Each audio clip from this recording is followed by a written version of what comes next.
Good evening friends, आप देख रहे हैं हमारा YouTube channel Mahesh polite study. और महेश पोलाइट स्टडी पर आज हम आपको लेके हैं 1857 की क्रांति, जो कि हर एग्ज़ाम के लिए मोस्ट एंड इम्पॉर्टेंट टॉपिक होता है। हर एग्ज़ाम, ऐसी राजस्थान की कोई एग्ज़ाम नहीं है जिससे इस टॉपिक से कोई क्वेश्चन नहीं पूछा जाता हो। और ये हमारा आरबीएससी की बुक है जो हमारे राजस्थान में चलती है। राजस्थान का स्वतंत्रता आंदोलन एवं शौर्य परंपरा, कक्षा 9 की है और बहुत ही बेहतरीन बुक है ये कंपटीशन के लिए।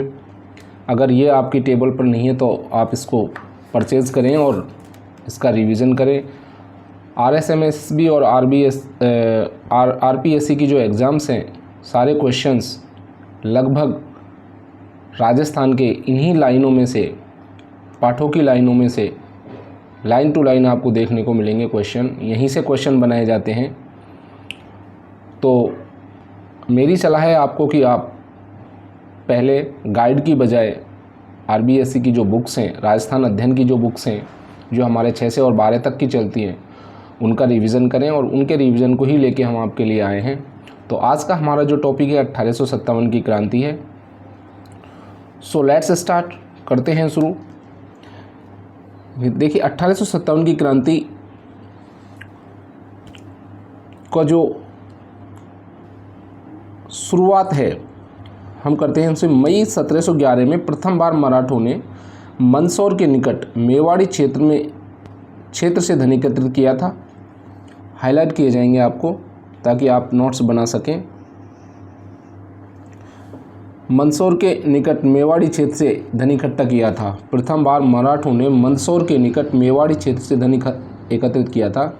इस घटना से चिंतित उदयपुर के महाराणा संग्राम सिंह ने पहले जयपुर के शासक जयसिंह, बाद में मुगल बादशाह मोहम्मद शाह से मराठा समस्या के बारे में विचार विमर्श किया। 1724 के बाद राजस्थान में मराठा आक्रमणों में तेजी आई। 1724 के बाद राजस्थान में मराठा आक्रमणों में तेजी आई। इसी बीच, बहुत मोस्ट लाइन है, इसी बीच 1734 में बूंदी के पदच्युत शासक बुद्ध सिंह ने मराठा सहायता प्राप्त कर दलेर सिंह को गद्दी से हटा दिया। इसी बीच अप्रैल 1734 में बूंदी के पदच्युत शासक बुद्ध सिंह ने मराठा सहायता प्राप्त करके दलेर सिंह को गद्दी से हटा दिया।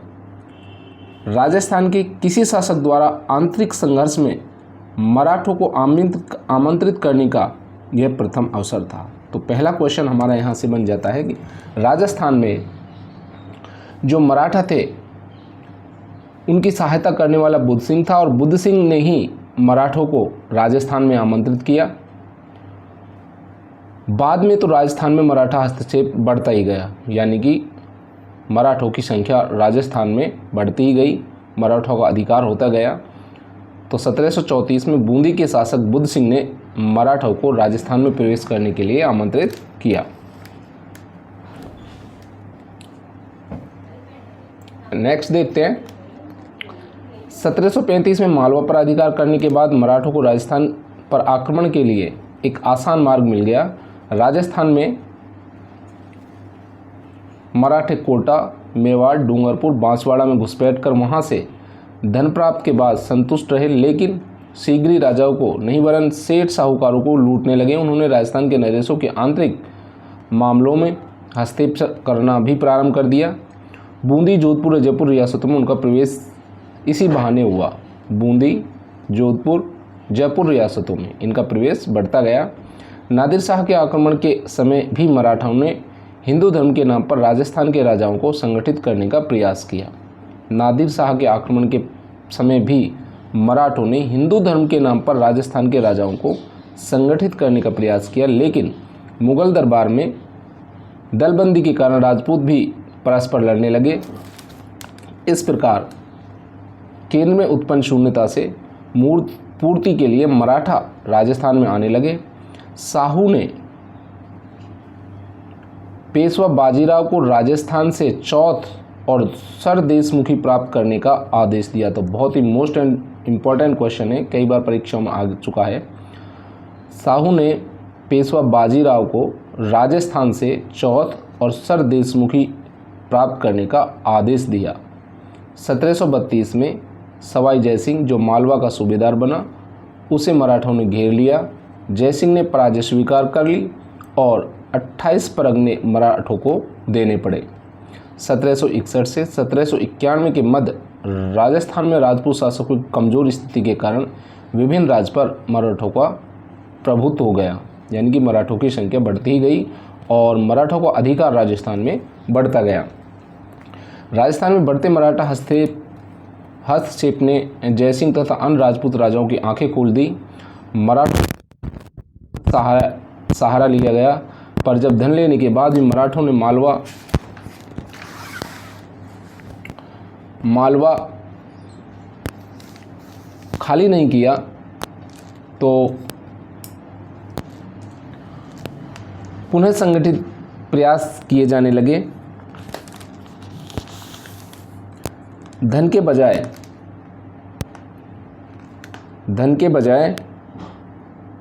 शक्ति के प्रयोग से मराठों को राजस्थान से निकालने का निश्चय किया गया।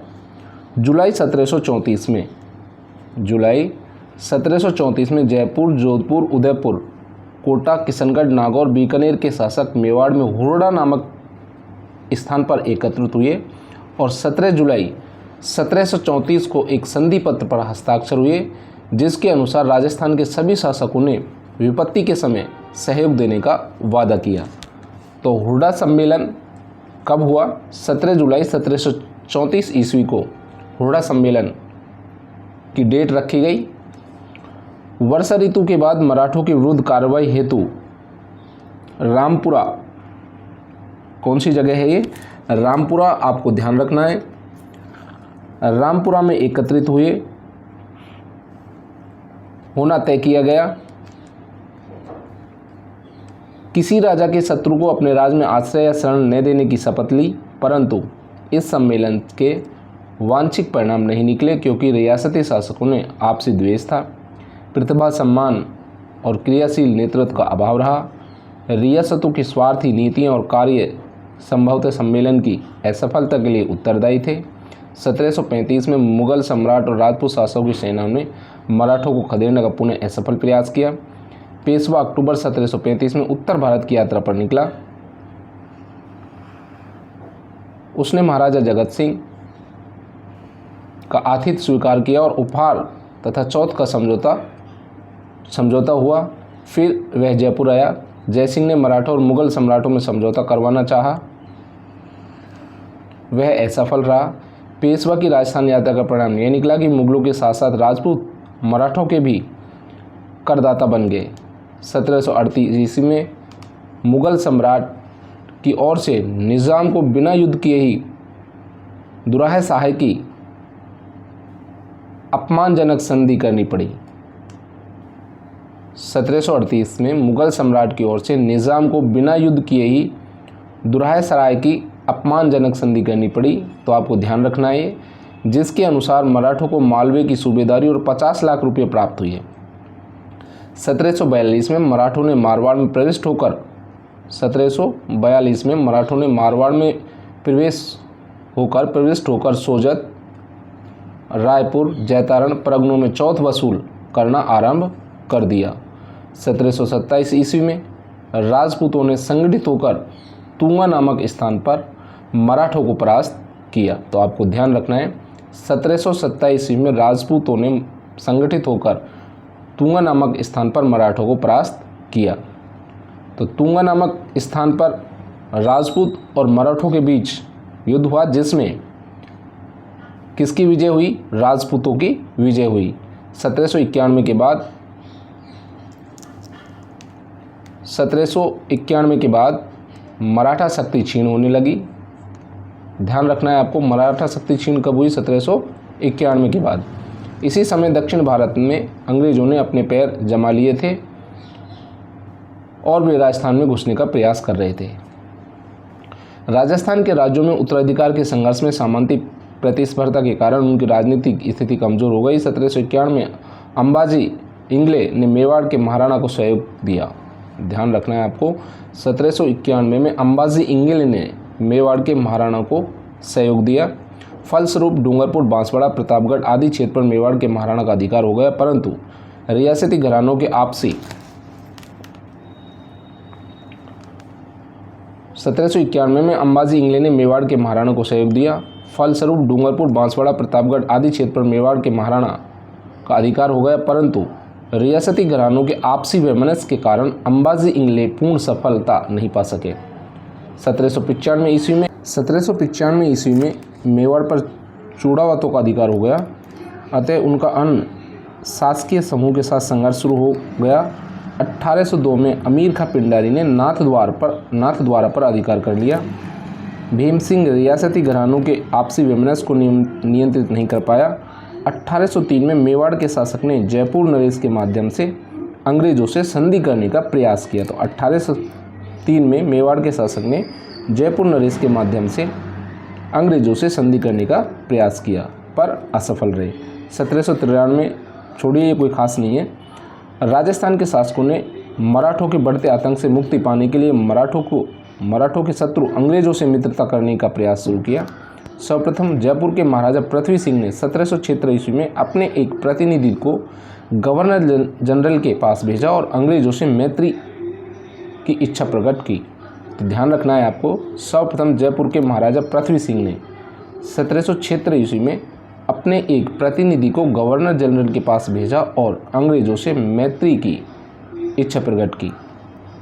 जोधपुर राज ने भी ऐसा ही प्रयास किया, वह सफल नहीं हुआ। 1803 में अपनी नीति में परिवर्तन पर अंग्रेज भी राजपूत राज्यों से संधि के इच्छुक हो गए। नवंबर 1803 में अंग्रेज सेनापति लॉर्ड लेक ने राजस्थान की उत्तरी पूर्वी सीमा पर स्थित लासवाड़ी के रण क्षेत्र में सिंधिया को निर्णायक रूप से परास्त किया। मराठों की इस पराजय ने राजपूत शासकों के लिए मराठों की अधीनता से मुक्ति का स्वर्णावसर प्रदान कर दिया। 1803 ईस्वी की संधि की शर्तों में तय किया गया कि दोनों एक दूसरे के प्रति मैत्रीपूर्ण व्यवहार रखेंगे। कंपनी इन राज्यों से खिरास नहीं लेगी तथा आंतरिक मामलों में भी हस्तक्षेप नहीं करेगी। इन राज्यों की सुरक्षा का दायित्व कंपनी पर होगा, अतः राज्यों से विवाद कंपनी की सहायता से सुलझाए जाएंगे इत्यादि। भरतपुर, अलवर, जयपुर, जोधपुर आदि ने इस संधि पर हस्ताक्षर कर दिए। तो ध्यान रखना है आपको इसका। 1811 में सेटन के स्थान पर चार्ल्स मैडकॉफ ने दिल्ली का रेजिमेंट बना। 1811 में सेटन के स्थान पर चार्ल्स मैडकॉफ दिल्ली का रेजिमेंट बना। उसने गवर्नर जनरल लॉर्ड मिंटो को सुझाव दिया कि मराठों, अमीर खां और पिंडारियों की विध्वंसकारी कार्रवाई को समाप्त करने के लिए ब्रिटिश संरक्षण में राजपूत राज्यों को एक संघ बना लिया जाए। तत्कालीन गवर्नर लॉर्ड हेस्टिंग सभी विरोधियों का दमन करने भारत में कंपनी की सर्वोच्चता सत्ता स्थापित करना चाहता था, किंतु यह तभी संभव था कि जब होलकर और सिंधिया को उनके राज्यों में सीमित कर दिया जाता और पिंडारियों की शक्ति का दमन किया जाता। इसके लिए राजपूत राज्यों को संरक्षण में लेना अंग्रेजों के लिए अनिवार्य था, क्योंकि ये राज्य ही सिंधिया, होलकर और पिंडारियों के प्रभाव क्षेत्र थे। अतः अंग्रेजों ने 5 नवंबर 1817 ईस्वी को होलकर से नई संधि करके राजस्थान के राज्यों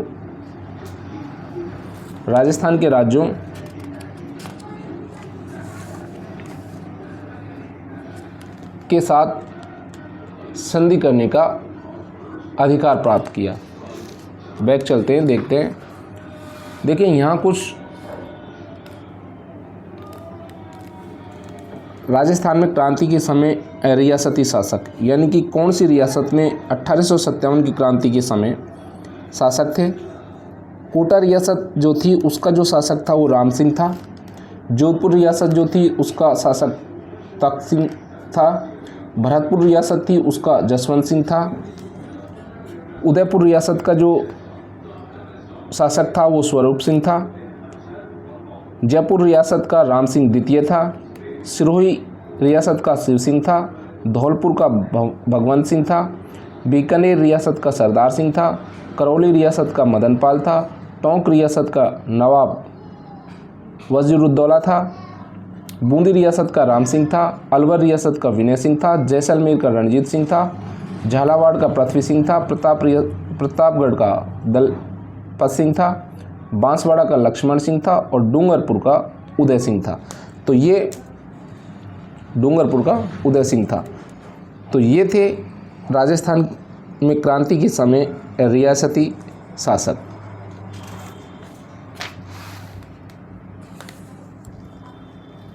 संधि करने का अधिकार प्राप्त किया। उधर मैटकॉप का नियंत्रण मिलते ही करौली, कोटा, उदयपुर, बीकानेर, किशनगढ़, जयपुर, जैसलमेर आदि ने कंपनी से संधि कर ली। सबसे अंत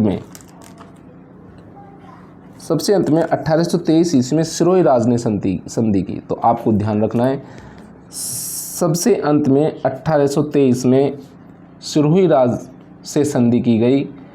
ये आपको बहुत मोस्ट इम्पोर्टेंट क्वेश्चन है।